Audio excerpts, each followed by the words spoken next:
ఆయన యందు నాకు భయం ఉంది, ఆయన యందు నాకు భక్తి ఉంది అని చెప్పడం మాత్రమే కాదు, మనం చేయాల్సిన పని ఏంటి?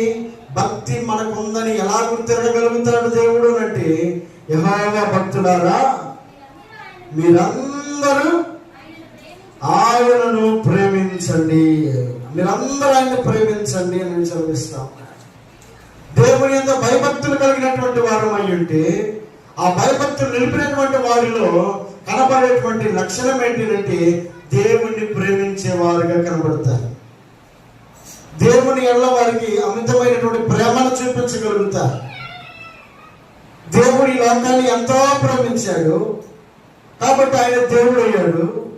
మనము భక్తులుగా పిలువబడాలంటే మనం కూడా ఆయన యందు భయభక్తులు నిలిపినటువంటి వారుగా ఎప్పుడు కనబడతామంటే ఆయనను మనం ప్రేమించినప్పుడు మాత్రమే.